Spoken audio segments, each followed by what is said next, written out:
Salamat Panginoon. Thank you, Lord. Lord, we humble ourselves knowing that we cannot do anything without your power, your Spirit to help us. Paubos kami, Panginoon. At this point, Lord God, we pray that you may empower us, give us, Lord, insightful message, Lord, and help us to understand, help us to appreciate the meaning and the application of your truth.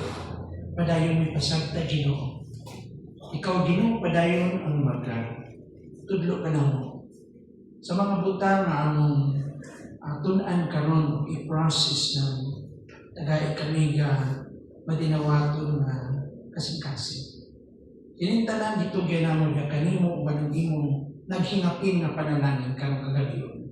Kaya mo pag sa ngalan ni Jesus. Amen. Okay. Now, we're still in the Revelation chapter 6, the seal judgment.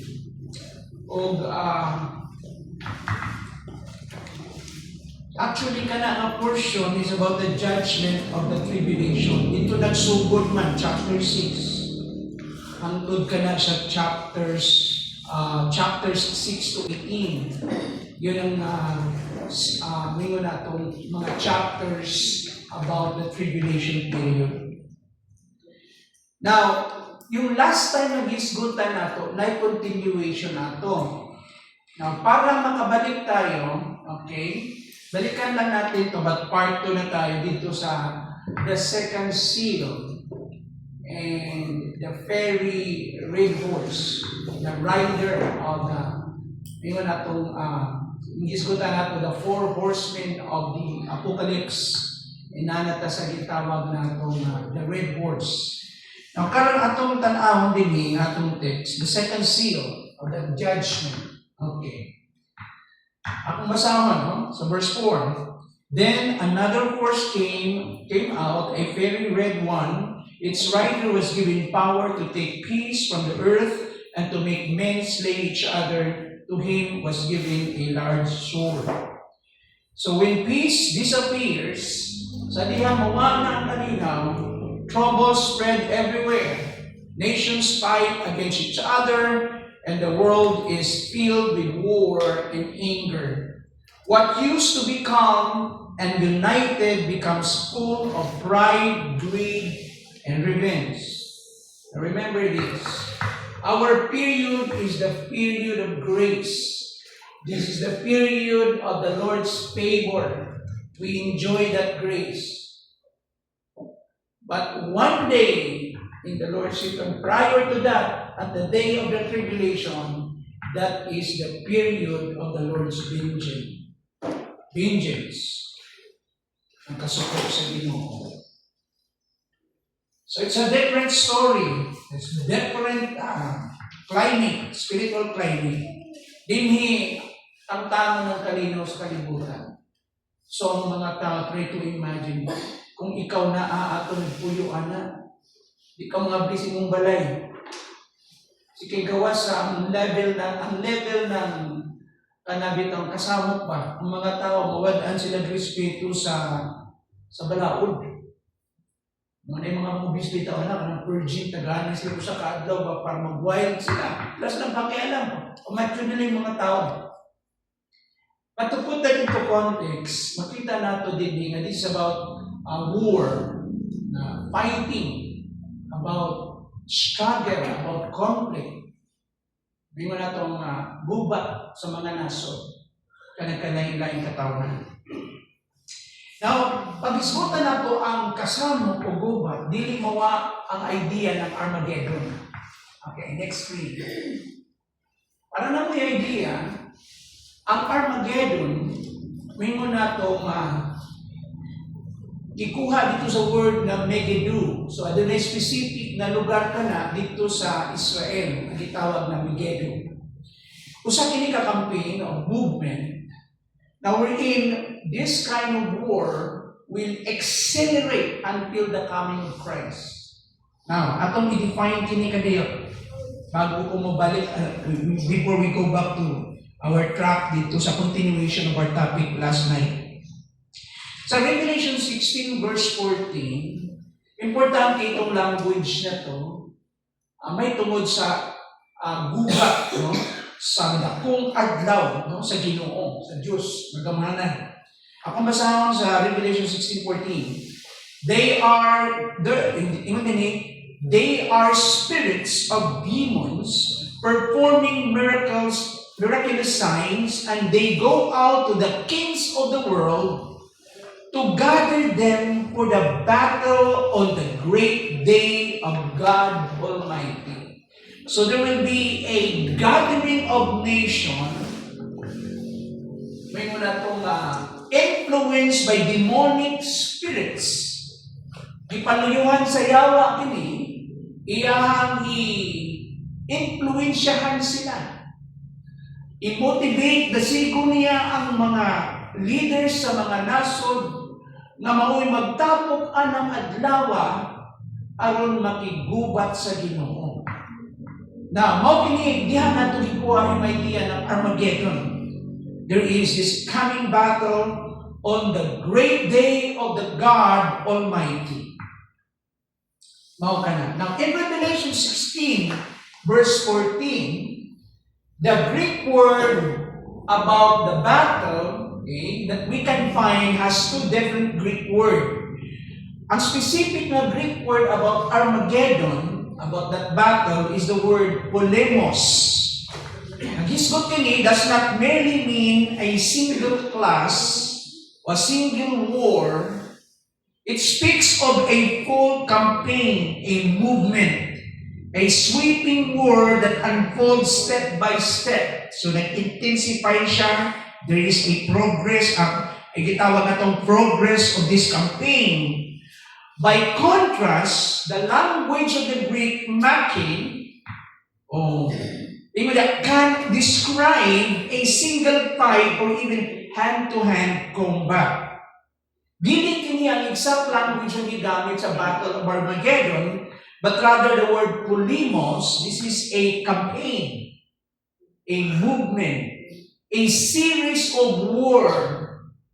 So by definition, makita na to, bago ka na atong tanaw, Ezekiel shows us that when God speaks of Armageddon, He sees not just one battle or single event, but an entire connected campaign of rebellion and judgment, culminating in the second advent or coming, when Christ Himself brings it to an end. Nagpasabot kini, na nakita mismo ni Ezekiel, nga buti pasabot sa Ginoo nini, kini nagubat, mga igsoon dili ni usa lang ka single event. Kini siya ay Muingon na kung usa kang ganihok gayon, adunay serye ng kasamo, na kini siya ang kahimpitan ani ngadto sa pagbalik sa Ginoo. So I give my own definition of that, and this is my definition. Armageddon is a series of war or a campaign that will culminate or consummate in the return of Christ. Usa kini ka serye sa mga gubat. Padayon kini mag-away-away ang mga nasod hangtod moabot sa tumoy ang kahimpitan ani maghiusa ang katong mga nasod nga nabilin under the leadership of Antichrist, and they will do battle against Christ at the day of His coming here on earth. Mao kana ang buti pasabot ng Armageddon. Na this is a series of war. So hinahinay na ay mga development ang mga nasod, na ay mga alliances, na ay pattern imong makita, magkampi-kampi ng mga nasod, mag-away-away na sila. O dinhi, ang epicenter ng global conflict, makita nato ang Israel, ang pinakasentro. Una may earthshake, na ay kagugot, na ay gubat, ang Israel God ang sentro. That is why siya yung divine clock na tanaw na ito. Pag nag-resume ng Ginoo sa katapusan niyang na gitawag na ito, the 70th week, the 1 week left, or the 7 years of tribulation. Mo ba nato makita? Now, let's go to the location of this battle. Asa man ni may tabo? Kung asa lugar man ni? So, kini sa Israel ni. So, the hill of Megiddo, located west of the Jordan River, west part of the Jordan River, ang Jordan River na murag winding. Sa ibabaw ng Jordan River is the Lake of Galilee, the Lake of Tiberias, then the Jordan River, yung winding na sapa, then ang dagat, ang tubig from the river, paingon na ito sa Dead Sea. So the west part of the Jordan River and north central Palestine. Yung word nga Palestine is the same word for Israel. So Palestine. Some 10 miles south of Nazareth. So kung tanaw na to, mao ni Israel, mao ni ang South Judah, middle part Samaria, northern part, yung north is Galilee. Yung Nazareth is part of Galilee. Okay? And so, kining lugar sa Megiddo, kung sa ibutan din naa siya sa asa, some 10 miles south of Nazareth, the hometown of Jesus. And 15 miles inland from Mediterranean. So malapit na siya din sa Mediterranean Sea, dapit. Ingon na, Mediterranean Sea coast. Was an extended plain, so naibaga kayo, lapad kayo nga plat niya, an extended plain in which many of Israel's battle had been fought. Kung tanawin mo yung lugar, this is really historic. Kasi tanan mga halos gubat na diagyan, time nila ni Gideon, time nila ni Barak, and many other wars, maski sa time nila ni King Saul, dito nahitabo ka na sa place of Megiddo. So very historic yung lugar. Not just history, but historic. No? Kasi it points to the reference kung sa maong realidad na ilang diagyan ka nito. Okay. Now, this is the place of Megiddo, the hill of Megiddo. Kung imo tanawon, yung Nazareth o dito dapit sa ibabaw. Ang tanawang plain of Megiddo, baga kaya na siya dihadapitan. Okay. Kung ubos sa Megiddo, makita niyo yung Samaria, the middle part of Israel. So, nasa sa ibabaw. Yun ang Megiddo. And notice, yung battle na yan, mahitabo, dinindapitan. Diha mag-convene ang mga alliances coming from what? From the north, from the east, including the west. Makita natin dinindapitan. At ini ko nga, balikan lang natin, adunay 5 end times superpowers. No? Mao man na atong gitanaw last time sa inyong notes na siya. Kung sa mga superpowers ito makita niya, yung mga Old Testament prophets, ilang gihulagway kini, adunay 5 kadagkong mga gamanan, mga nason, na moabot sa katapusang mga adlaw, and will fight each other for world supremacy in the Middle East. So mag-away-away na sila kung sino yung mas powerful adun kinsa may supreme. Ang control yun sa Middle East. So the king of the north, ato na nag-isgutan last time, headed by Russia and his satellites, yung mga allies niya. Kasi mga allies ng Russia, we have Iran, Germany, Turkey, Ethiopia, Libya. Ito yung mga nasod na yun.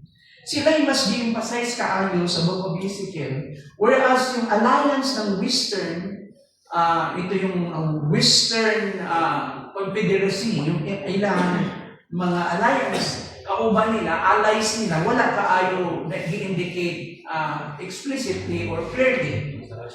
The King of the East, makita nato na upon yung grupo ng mga alliances na yan, coming from the East. Kung pangutan-unta mo, asa dapit ang Philippines? Kung i-grupo ni mo din, asa? Yes. The East.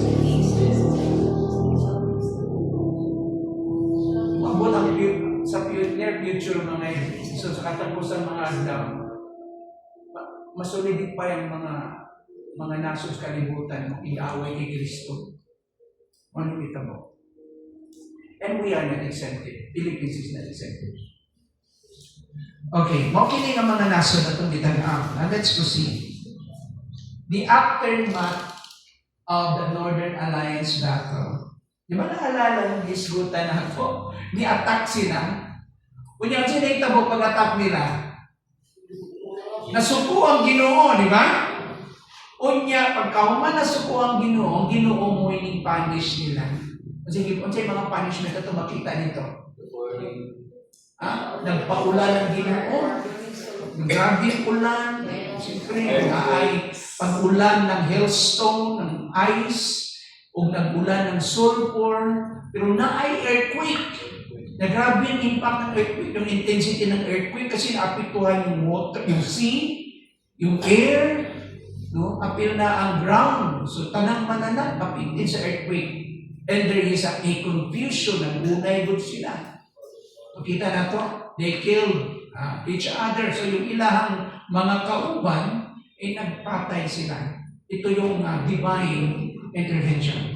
So, tanaw na ito padayon kini nga story, the aftermath of the Northern Alliance battle. Atong tanaw kini. Pag minutog the aftermath, yung paghuman na. Kung saan nahitabo sa ila, paghuman. Di ba nakita na ito dito, nga part sa prophecy, pamatyo sila sa Ginoo, ug ang ilang mga lawas, kung sila tabo, ipakaon sa mga birds. Mga mananap, yung birds of prey. Kung sabi mga mananap mo kaon o mga dead bodies. Vulture. Kung sabi pa? Ha? Bird ang meron. Bird. Hindi ang hina. Bird. Ha? Gawa sa vulture. Kung sabi pa? Ha? Uwak. Kung sabi sa uwak? Ha? Crow. So, another language ng crow. Raven. Japan. So, daghan sila. Depende kung unsay mga available na lugar. Okay. Nakatong tanawang karon ng aftermath. So, when the clash is over, after that conflict, the smoke clears and the Northern Alliances lie broken. They will be there. What remains is not victory, but ruin. They were destroyed. Talagang Ginoo ito. Dili ito trabaho ng tao, kung dili trabaho sa Ginoo. So the battlefield echoes with betrayal. Kaya na-confused naman sila. Shattered pride, nawagin ng garbo, and the hidden silence of foreign powers, yung mga empires. It is the destruction of empires. Talagang Ginoo. Pinatay sila. So, dyan itamo din. Dyan purpose after yung ngayon natin the aftermath. This is a declaration or announcement of God's holy name. Kasi ang na-at-stake din ang ngalan sa Ginoo. Kung dili pwedis Ginoo, napasipalaan ang iyang ngalan. Naalala niyo yung battle between the Philistines and Samuel 17, the battle between the Philistines and the Israelites. Challenge ng gitawag na itong strongman ng Philistines, yung mga Israelites. For 40 days. Sino yung giant na yun? Si Goliath. Na si David, pinamanghuran lang, tig-atiman lang siya o sheep. Pag ikaw, pinamanghuran ka, kung dili sa balay mong trabaho, tigbantay sa mga karnero. Igsuko lang din siya magdalag balon dito sa mga igsuon. Nung nakadungog siya, nag-BI-BI, good ang katawan sa Ginoo, nasabta ni David yung implication. You should not despise the name of God. So, nisulod sa eksena si David. Akala nila mayabang si David. Saan galing yung fire ni David? Yung courage ni David, yung kaisong niya. Dedikan. sa Ginoo. And tungod sa kalabot ni David, yan i-challenge. Kaya wala ni Barog man, pati yung King Saul, nahadlok. Ang sisulti ni David, you should not, hindi mo na to humiliate the name of God, the armies of the living God. Who is this circumcised man or person? Nagapasipala sa ngalan sa Ginoo o ang mga kasundaluhan sa Ginoo. So si David, naa siya gitawag nato respect, taas ng pagtanaw sa katawan sa Ginoo. Ingana yung pagtanaw sa ngalan sa Ginoo. Kaya nung we do battle, nag-atubang na sila ni Goliath. Sabi ni Goliath, am I a dog that you came to me with what? With rod? Kung saan pa'y sunod? Ha? Tirador? Sling? Sabi ni David, I come before, I come before you not in my own strength, not in my own ability. Yun ang idea dito. But I come before you in the name of the living God. Now today, God will give your head to me. You will die. Yung anong prediction din, isuklay yun. Huwag ko nang approve. Sa Tagalog pa, isang bala ka lang. Isang bato ka lang. So, kumuha lang siya dito. Tubang siya, das-das siya, dagan siya, das-das siya. Dala siyang bato. Isang sling lang good, igo sa tanggod si Goliath, tumba, patay. Can you imagine? Pagkatumba ni Goliath, nag-pass out siya, dagan si David. Kinuha yung sword. Can you imagine? Bukat kayo ng sword. Goliath good na. 10 feet tall. Kunya, dininiwang nga, taga-NBA, no? Kung dili talagang dako. Yan nakakatawa sunod sa iyang breastplate, anak. Oo. Pinutla niya ng liogod si Goliath.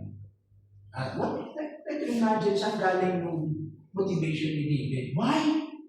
Because you made a mistake, ang imong giatake din niya ang ngalan sa Ginoo. In fact, we should not put the name of God in vain. So this is now a challenge. This is an announcement of the power in God's holy name. Ako kasama, 7 to 8. Madali. I reveal my holy name among my people Israel. Never again will I let my holy name be dragged into the mud. Then the nations will realize that I, God, am the holy in Israel. Same translation, I am the Holy One.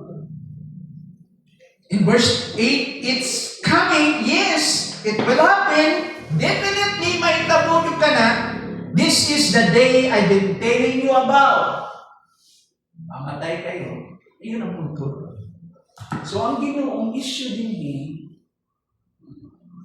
ano nasuko ang Ginoo, dili lang siyang katawan. Because it was His name being at stake. Ang iyangan. Now, verse 9. The people will come out of the cities of Israel and make a huge bonfire. Nung nangamatay na ilang mga kontra, ang mga gamit tanan, ilang gisunog.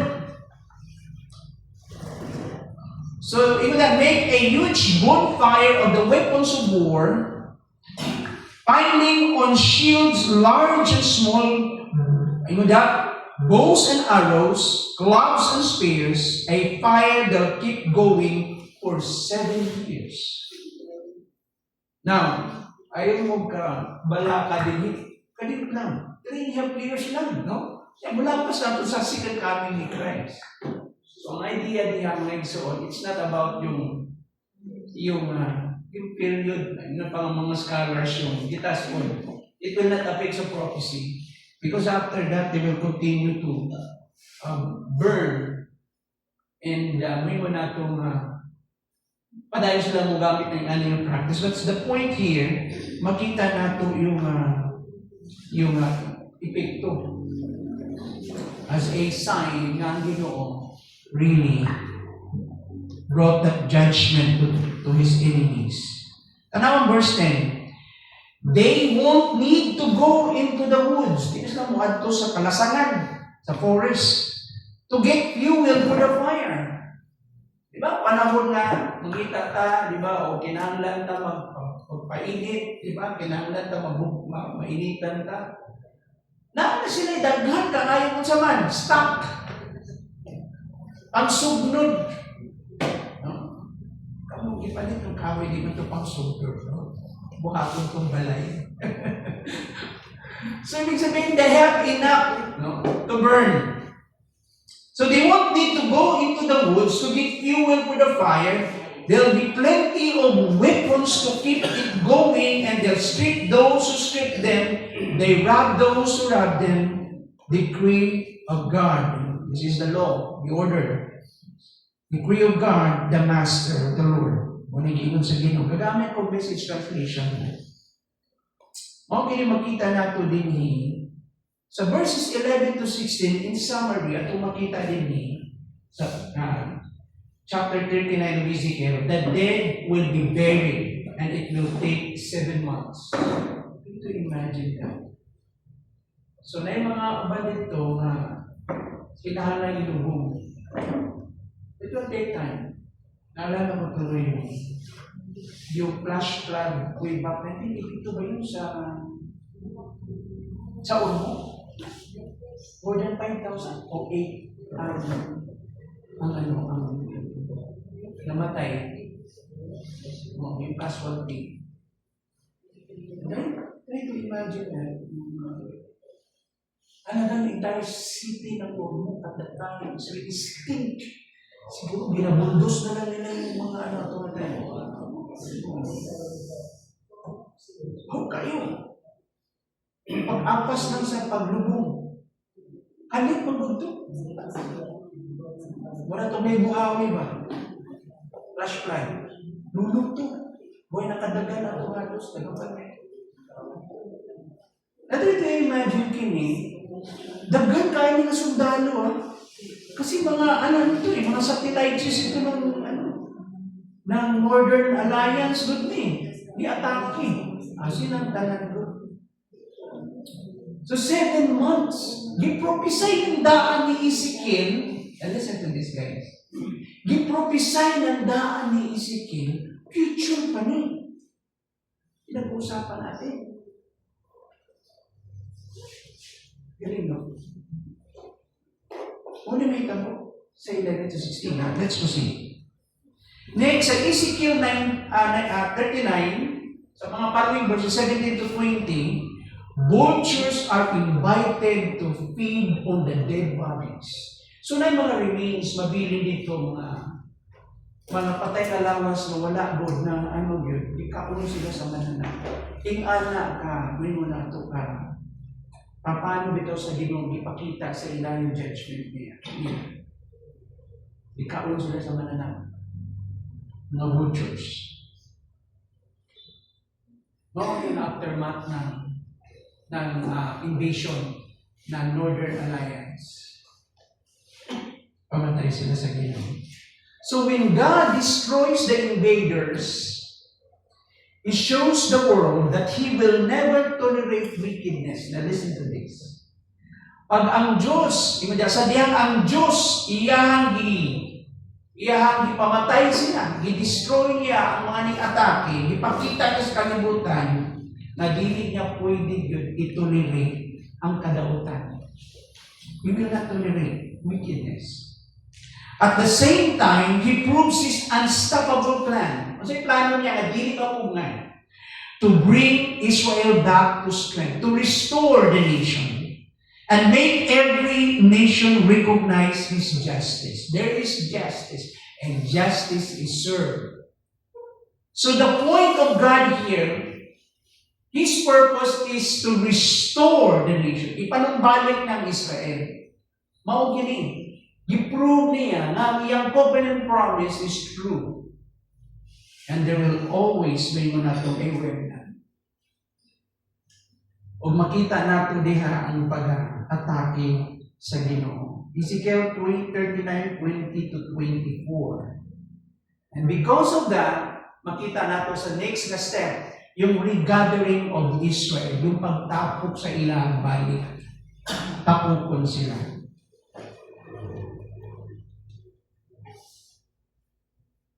Okay.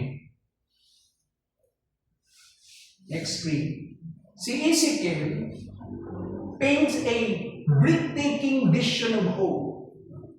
Talagang kung imong tutukan din imong tanawon na talagang para na inahabol mong imong hininga sa klase ng liwok sa Ginoo, providing them what? A future, a hope.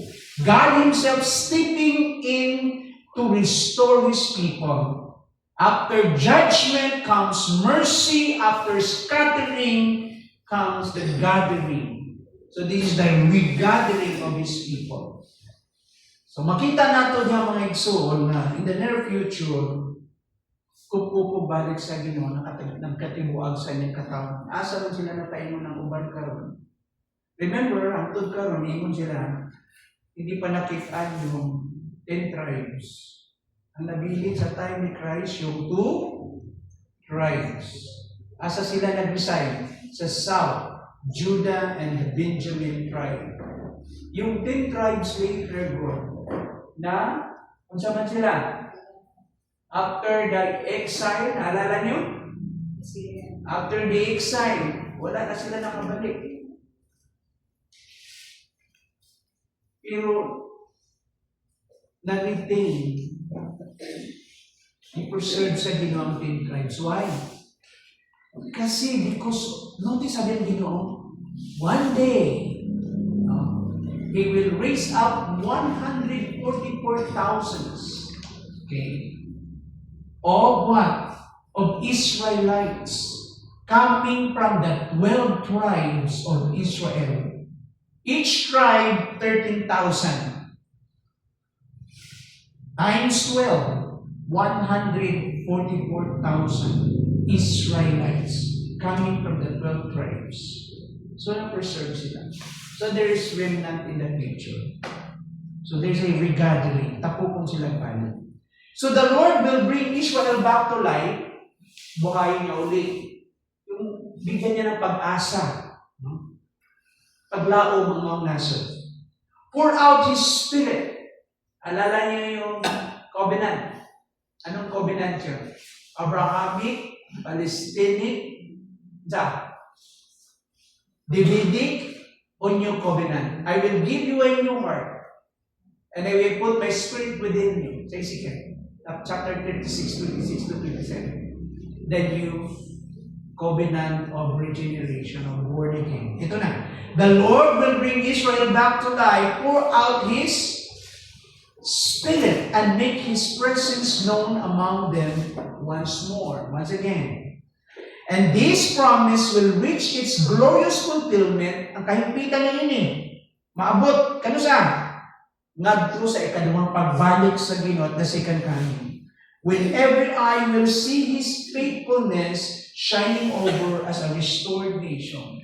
Siguro anong panahon na pagbalik na sa Ginoo, makita na to ang mga generations, siguro kung saan sila lumita, kung saan sila magduol, magpasalamat sila sa Ginoo. Na dugay kaayo sila nabutaan. Na ito na ang Ginoo, hindi mong iyang unang tikang. Kaya kung dili mo yung tikang ang Ginoo, dili matuman ang iyang lisaan. Amen? Ang usa ka tawo maborn again lang pag naihikap sa Ginoo. And one day, ito na yung sinasabi ni Paul sa Book of Romans, that God will save the entire nation, the remnant in the future. Mawaga na. Natanawa ang invasion of the armies of the beast. Okay. Unsa man yung armies of the beast? Unsa man yung grupo? Asa man sila? East, west, north, or south? Western Confederacy. The invasion of the armies of the beast, the Antichrist. yung pag-atake naman nila. Okay. The invasion by the armies of the beast. A storm of nations gathers. When the Northern Confederacy invade Palestine, the beast, posing as Israel protector, moves his army into action. Libarog siya mamurag, sa man? Sa iyang role din Savior. Daniel 11:40-45, giablihan din ang maunga drama of deception and destruction. Though interpreters deeper the passage clearly centers on willful king. Kung imong tanawon din sa Daniel 11:40-45, makita na ang king of the south, king of the north. Unsa man yung south? Ito yung Egypt and Arab neighbors. Then makita na ang north, yung Russian mga invaders. Dili sa story sa Daniel, nakikitawag natong king of a willful king. Kini nga usa ka ruler nga gitawag nato nga na ikaugalingon siya gyud nga gitawag natong pagbuot. He is the willful king. He is a king with an angry face, the Antichrist, whose movement dominate the end time campaign. Dako kay siya grown din kung atong tanawon kini siya, yung prophetic sequence of the invasion, mga tanang unsa may pagsunod-sunod sa mga tikang ana? Unsa may order ana, no? Sa maong invasion o pag-atake ng Antichrist. Unang-una, makita nato tungod sa Southern Alliance, the Southern Advance. Unang nakialam, unang ni-atake ang sa South. Kinsa may nanguna sa South din Egypt. So the king of the South strike first, challenging the beast and his false prophet coalition. Sa Daniel 11:40. Okay, na yung Bible niya? Sige ko na, atong tanawin ko na. Mao ni unang-una nga hinungdan nga ni-react kining gitawag natong Antichrist o yung beast. Okay. Ingon din gikan sa king of the south. No? So we have a one Bible. Yung Bible niya. Pakibasa na. Daniel 11:40. Niya sa katapusan tulong sa hari sa Ehipto, ang hari sa Syria. Ang hari sa Syria magdasdas kaniya daw pulos uban sa mga karwahi. Mga sundalong nagkabayo ug daghang barko. O buntugon niya ang mga nasod ni Ahiyang Ahiyang. Okay, dili magsugod na siya problema din Okay? So sa Middle East kini, no? Diha, maipit ang Israel din Okay. Next is the Northern Confederacy joins. Russia and her allies unite with the South, attacking the willful king. Asan ito makita na si Kiraya 12:2? So muti una na sa order of event, no? Sa prophetic sequence ng invasion. Unang-una, ang pag-atake ng Egypt, the south. Then, makita nato nga gaaway-away man na sila. And sa sunod, musunod na kini dayong Northern Confederacy, mo-join siya. Akong basa na si Kiraya 12:2. I will make Jerusalem like a cup of wine. The nations around her will drink and stagger like drunks. And when they besiege Jerusalem, the cities of the rest of Judah will also be besieged. Hapit ko na himua ang Jerusalem ngadto sa usa ka kupa nga makahubog sa mga tawo nga nagpalibot kaniya. Malaki po sabihin ni ang Huda kung libutan na ang Jerusalem. So adunay pag-atake din makita nato. Si Karaya 12:4, jump ko. Ni adto unyang adlaw, lisangon ko ang tanan nilang kabayo. So dinhi makialam ang Ginoo. Naalala nyo yung intervention sa Ginoo. Lisanon ko ang ilang kabayo o himuon kong buang ang magkabayo kanila. So dahil confusion kini. Bantayan ko ang katawhan sa Huda apan butaan ko ang kabayo sa ilang kaaway. So mao kini ang may tabo dinhi nga Ginoo mismo nakialam yung bantay. Ang basa ng Daniel. O inyong tanaw ng Daniel diha, give reference gihapon dito sa gitawag natong atong gitanaw Daniel at 11:40 to 41 kay ganina gibasa man ninyo ako basahon sa Binisaya. Sulungon niya bisan ang yuta sa gisaad yung Jerusalem. O daghan kaayong katawan ng iyang pamatyon. Apan ang mga nasod sa Edomia, Moab o sa kadaghanan sa mga Ammonianhon, the Ammonites, sila maka-escape, maluwas. Sulungon usab niya ang ubang mga nasod lakip ang Ehipto. So away-away na ni. Mo kanay makita nato diha. So ikaw pa sa sequence adunay eastern threat. Okay. So mao invasion. Unsa to nga invasion itong isgutan yung pag-atake ng beast. Ganun mo react man ang beast. Mao ni mga development na kasamok bod sa gitawag natong Middle East. Labi na sa Jerusalem. Sunod nga may tabo, dinhi ang eastern threat. Naay threat gikan sa eastern powers. Ito yung Eastern Confederacy coming from the east. Ingon dinhi, while extending his dominion into Egypt, alarming news. So dinhi makita nato ang Antichrist.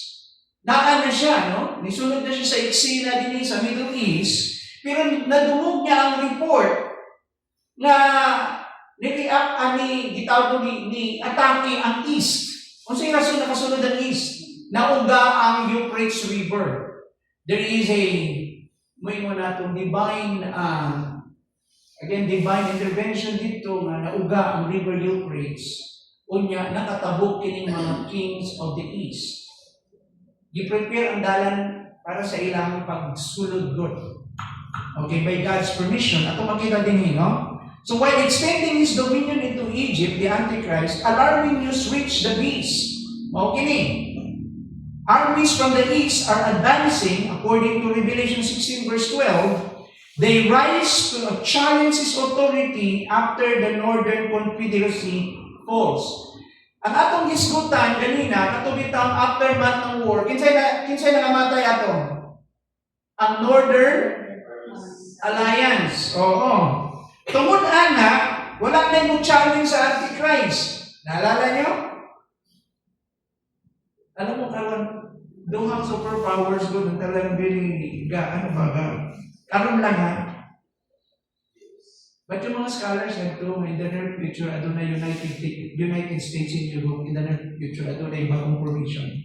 Today, sa atong time, ang United States yung superpower. So, gina-challenge ko yung iyang power. Siya yung leader God. Hindi mo na itong the hegemony in Western Hemisphere. Yung kaatbang yung Russia sa Eastern Europe. O napay-usap ko din, hindi naman nag-challenge, but trying to position yung powerful nation din sa Asia, China. Pero karon na compete, no? Makita na to Russia, US, mga ganun. Tanaw yung pattern na yan. Na kung atong tanawon kini, na-threat. Kasi sa future, mawala na ang control ng wala na yung challenge. Yung North, totally na-destroyed man. Apil na yung mga alliances. Yung agiyahan mga allies, yung satellites niya. And so what happened? There's no challenge. But there's a new threat mo abot. Ito na yung the king of the east. O kings of the east.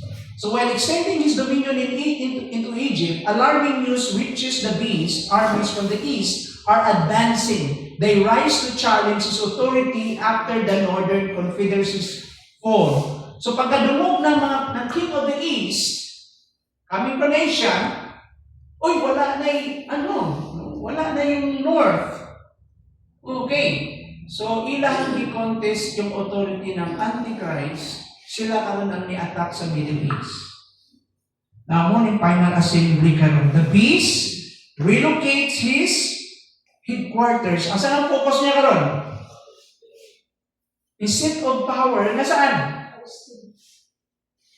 Sa Palestine. The beast relocates his headquarters to Palestine, gathering his armies for the last stand. Ito yung part ng series ng Armageddon. Ito yung series ng mga wars. Kauban na siya. So, sunod na step sa sequence. So, nandun na siya. Nandun na headquarters siya sa Middle East. Then, the ultimate destruction. There is the land, even there, in the land he sought to dominate the Middle East, Israel, his empire collapses under divine judgment. So, ibig sabihin, in short, to summarize, dili na yung last standing nila sa Battle of Armageddon at Christ's return o in Christ's coming, no? Sa pagbalik sa Ginoo. Revelation 16:12, ito yung language kanina. Unya, tanawang Ginoo dinhi. Giyabo sa ikaunom nga anghel ang iyang panapsan. So this is a divine act. Dihokinis Ginoo. Tanawang instruction. Unya, giyabo sa ikaunom nga anghel ang iyang panaksan ngadto sa dakong suba sa Euphrates. Mihubas kini aron kaagian sa mga hari nga gikan sa sidlakan. So dili sila moagi. So there is another campaign, no? 9 grupo, malaki ito. Malaking grupo. Itanawag nila ka milyon na kabutan dito sa. Kung basahon nato kining Book of Revelation, pangutan mo. Kinsay pinakadaghang sundalo sa tibuok kalibutan karon. Sa karon na counting. China. Compete sila with India, pero ang China malaki. Notice, according to yung report, parang second to US sila in terms of military power nila, capability nila. Tungkol sa ilahang budget, ako kailang budget sa ilang ngayon na itong modernization nila, mas advanced sila, dagan sila in terms of number, dili lang sa sundalo nila, dagan kaya. Dagan sila sundalo. Adi, usa na nakanaso na, nanapa na yung mga alliance niya. Who do you think yung pwedeng muban sa Asia? Ako, I don't want to limit myself sa geographical setting. Kasi gusto ko masabtan ninyo paano ma-form ang Western Alliance. Akala niyo yung Western Alliance, puro mga nations lang from Europe, no? This is a revival of the Roman Empire. Pag-aralan niyo yung past ng Roman Empire. So dinhi, tanaw na to. What do you think? Asa ka mo yung Pilipinas, no? Na ba siya mabilong sa East o sa West? Karon kinsay ka kampi na to? West. Wala sa East. In terms of mutual security, balikatan, tinabangay ana, yung youth training, di ba? Although nga naatay gitawag natong yung foreign policy, we want to embrace everyone. Tanan amigo na to, tanan na itinabangay sa mga Asian countries, apil din ng economic, apil military. But yung long-standing na relationship with the West, especially sa US, is really remarkable, really significant. Importante din na siya. Total. Daniel 11:45, yun din yun. Ipahimutang niya ang iyang, asa man na language ng Revelation 11? Nasa final assembly na kini. Tanaw na itong final assembly. Ipahimutang niya ang iyang harianong tulda tunga-tunga sa dagat ug sa matahong nga bukid diin nahimutang ang templo. Okay? Saan ang templo din Yung templo na Israel. Apan walay makatabang kaniya inig-abot na sa iyahang katapusan. Notice, sabi gisgutan din we are talking about the end of the Antichrist. No? The Yan katapusan. Tanawa ang 10 nation, kingdom in the end time. Ako tanawa ang 10 nations. Prophecy foresees a revived Roman Empire. So ang Western Alliance, ang kaniadtong Roman Empire, the fourth empire of the past, will be revived.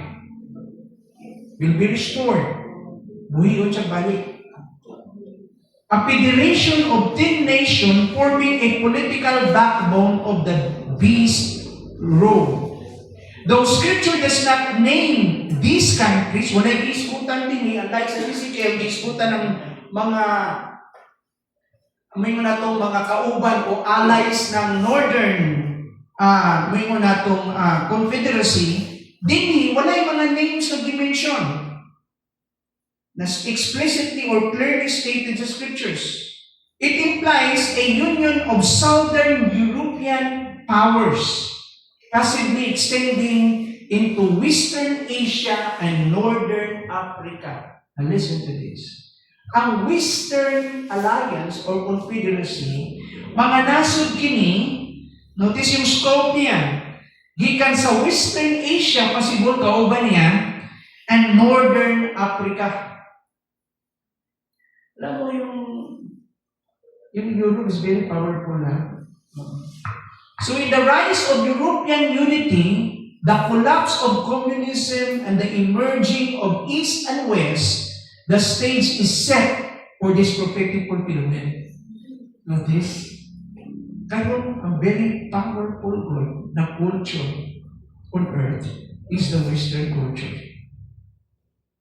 Economic, military, including culture. What once dismissed as impossible now appears within reach. Posible na ma-revive ang Roman Empire. Even secular voices speak of a United States of Europe. Bisan yung secular mindset, hindi lang within the community of faith sa mga Kristohanon, bisan sa kalibutan katanaw sila, one day, there will be a very powerful alliance. Tawag na United States of Europe. Itong formation, itong future ito, hindi pa niya mauni karon. From a prophetic lens, this 10-nation alliance is not merely political, it is a prelude, yung sinugdanan niya, to the second coming of Christ.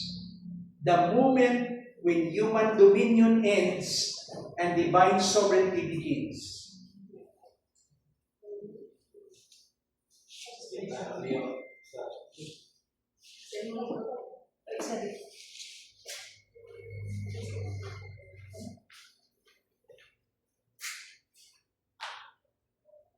I believe, ito masasabi ko sa inyo, unsa ka ang mga nasod kauban sa Western Alliance. Ito history gamay. Unsay capital ng Rome? Ha? Unsay capital? I believe.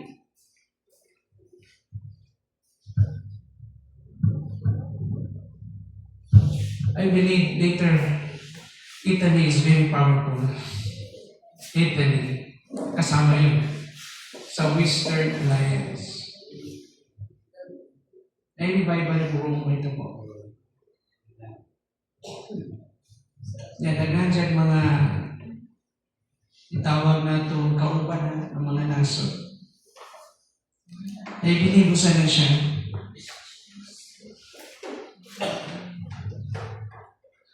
Kinalang gitawag na itong di mo na itong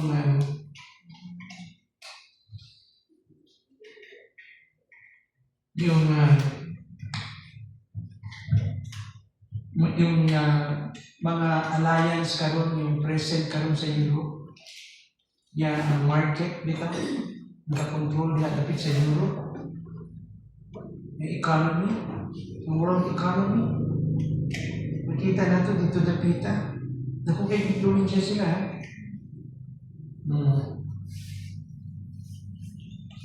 So, una kong gingon din yung pag-anak nito. Now, tanaw na po na itong invasion of the armies of the East. Kinanggikan sa Asia. Tanaw ang Revelation 16:12.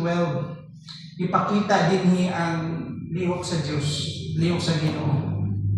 Ingon diha, Revelation 6:12 reveals a divine act that removes the barrier holding back the mighty powers of Asia. Tungod kay nauga ang River Euphrates, nagkaroon sila ng opportunity to cross the land. No?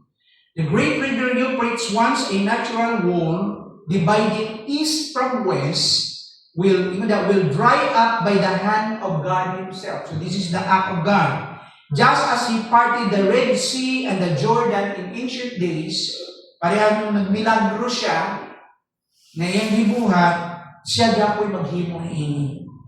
Yet this time, the miracle does not open the way for Israel's deliverance. Dili ni purpose para mo-cross yung mga Israelites, but rather for her enemies, or the kings of the East, to march toward Palestine and challenge the beast dominion. So, kay wala naman ang North, ang mo-challenge karon ng East. Sa ilang pagtagbo, mga igsoon, alam mo, ang iyawa mo kami to intervene, unya mahiusa sila tanan. Ako ang yung language dito, to prepare them in the day of God's, in the day of God, no? The great day of God Almighty, to do battle with Him. So, naayliw ang yawa din na kini magkaaway, mag-iusa sila. Magtagbo sa sila, i-challenge yung Antichrist. But later on, ang yawa mo intervene. No? Magkaroon ng gitawag na itong unity, yung mga alliances. Hanggang isa na lang yun yung grupo. Mabuo na siya. There's a one global power under the leadership of the Antichrist. So the prophecy points to the literal fulfillment. Literally na yung Euphrates River, kung tanawang bitaw ninyo, ang nabiling karon. Kasi mga nabiling sa map karon na old name. Di ba upat na ka-rivers? The river Gihon, Pishon, Tigris, o Euphrates. Unsa na lang ang naapay gaagas na tubig? Euphrates o ang Tigris. Tanawin mo sa satellite map, yung ubang river na tabunan na siya, na-drive na siya. Wabot ang time na kining Euphrates, dapat mo kaya taas ka niya siya na river, mauga na siya. So the Euphrates will cease to flow, clearing a vast corridor for the armies of the East to advance. Though Scriptures does not name these nations, their arrival marks the final stage of the campaign of Armageddon. The last great conflict before the return of Christ. Ang una nilang kaaway din ang Antichrist, ang West. Unya, pag-abot na nila dito, makita na itong influence ng yawa din mahiusa sila. Okay, dyan may tabo din next screen. Inyong tanaw. Across the plain of Isgaron, that is the place of Megiddo, history's most decisive battlefield, these eastern forces will converge to face the armies of the beast. So magtapok sila at tubangon nila ang kasundahuluhan sa Antikristo. The world's power will collide under the shadow of divine judgment. And the earth itself will tremble as the stage is set for the King of Kings to appear. Ito yung time na signal na nga mabalik ang Ginoo. Ito yun Pagtapok sila dito, makig-away sila. Oo. sa battle, ito yung battle of Armageddon. Ito na yung culmination na yun.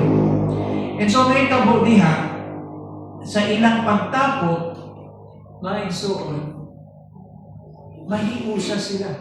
Nga naman, notice, ang Yawa, influensyahan sila. Naalala niyo, anong language yung kanina binasa natin? Sa itawag na itong Armageddon. Anong version sa Revelation? Tanawan ninyo. Battle of Armageddon. Naas siya sa ito yung verse na yun, no?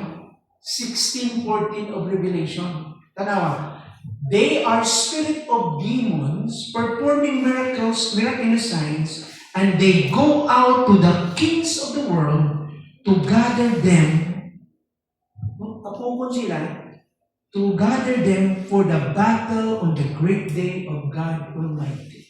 So samtang makig-away na sila, magtagbo na sila with the Antichrist, biglang ang espiritu sa Yawa, ang mga demons, muling hukgod, o silang tanan, isa lang focus nila. Dili na away between them. Away na karuni. Batok sa grupo nila, sa kalibutan, sa tanang mga leader sa kalibutan, batok sa Ginoo. Then they will see the sign. Kabalo ko mo yung sign sikat kami? Grabe, ngumit-ngit good ang kalibutan.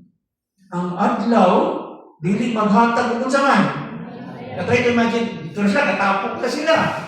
Biglang musulod sa eksena, umit-ngit kalit ang kalibutan. No? Ang adlaw, dili mo hatag o kahayag. Ang bulan, maugi hapon. Dili mo hatag o kahayag. And there will be shaking. Grabe ni. Alam mo mga tao, anong lisang eh? Malisang sila. And they will see the Son of Man coming from the sky, from heaven. Ingon niya, kita ng tanang tao good. Ang tanang tao, nawala ito sa Ginoo. They will be ashamed. They're going to be afraid. They're terrified. Ingon na itong, they're terrified. Nahadlok sila, nalisan sila sa pag-abot sa Ginoo. Ang anong pag-abot sa Ginoo, mura, sana, ano lang ka ng hayaan, no? Di yung serious yun, yung katibok ang mensahe pag-abot sa Ginoo, mag-abot ng Ginoo, walay panghimang no ba? Naman, it's like the day of Noah, mabot ang judgment yung mga tao, wala ra, ano ba, no? It's like, di ba? It's like the thief in the night, no? Na agini mo, murag, normal lang ang life niya, biglang suddenly kalit nag-shift na siya. Makita niyo mo pag-abot sa Ginoo. So ito yung drama ng Armageddon. So finally, dito na, nagka-pildi-pildi na yung mga alliances. So kinsa yung patay sa North? Kinsa yung pildi sa North? Ang Ginoo. Di ba? So hindi pa pinakialaman sa Ginoo yung Antichrist din, Oo. At dili na yung sa Battle of Armageddon. Diha, after the war, mo itabo sa iya, pag nila, pag atubang ng Ginoo, kalit-kalit mo na. Makita nato yung power sa Ginoo. Kung yun ang Biblia, ito yung final doom niya. And the Antichrist, the false prophet, and the devil will be thrown into the lake of fire. In the day of judgment. In the day of judgment. Nako? No. Ditutukan na nato na ha. So, actually, so na expect ganito yon. War man ang atong gitutukan lang sa karon. Kumpleto mo na itong entire picture nito. Kasi naalala niyo yung judgment ng Ginoo, nagsugod sa to? Yung the 4 horsemen. So ang next magawas din is the black horse. Yung effect ng war, there will be what? Famine. Gutom, drought, famine. Sunod, pale horse. Death. Pag detalyahin mo yung tibuok mensahe God ng Revelation, isa-isahin mo yung development. Ay, grabe. Diyos di ka makaginawa ko, di talyawan mo siya. Kasi dapat na pag-usapan na di talya dyan. We're going to talk about the emerging, ito pa, wala pa na, summarize lang na ito. Yung itawag itong emerging what? New order. Kasi kini, nakita na ito, katulang yung development, yung sequence lang. Paano po posisyon ng Antichrist? Magkaroon ng New World Order. Ano yung mga elements ng New World Order? Remember this. Yung babae sa chapter 17, yung prostitute, na sumakay sa beast, is the what? Is the false religion. The world false religion. But remember this. Wala yung religion ng beast, ha? The new world order, the new government of the world is the new religion. Tama niyo? Kaya pagdating sa chapter 17, the Antichrist later will destroy the prostitute woman. And he will leave him empty. Wow, na tanong wealth in this wealthy, false, apostate religion. Ang sinasamba ni Antichrist, power and wealth. Ang Diyos, kung saan siya loyal, yung sarili niya, loyal siya sa sarili niya. Kaya nga, the new world order is the new religion on earth. Everyone is forced to worship the beast. Hindi ito yung may kakampi lang siya. Na ano yung false prophet doon? Yung false prophet doon, siya yung mag-preach. Okay? Para i-promote niya yung religion ng Antichrist. Anong religion ng Antichrist? Caesar is Lord. Is he Lord? Ang Antichrist. Hindi naman i-promote ng false prophet yung false apostate religion. Hindi yun. They themselves are also what? Victim. Iba yung false prophet, iba yung prostitute ng false religion. Alala yung? So, bantayan natin yung first beast. Sino yung first beast? Yung New World Government. New World Order. Yan ang first beast sa mukha ng Antichrist. Under the leadership of this person, the world ruler, the tyrant dictator. Alam mo, hindi mo mapasunod yung 10 nations without a dictator. Dapat mayroong strongman. Brilliant. Genius. Eloquent. No? Yung mga diha sa iyang mga desisyon, talagang ang tanang mga tao sa kalibutan maapektuhan kada desisyon niya. Because of the new world order. Yun ang religion niya. Okay na mo? Okay. Any questions? Utog na dito sa ating topic.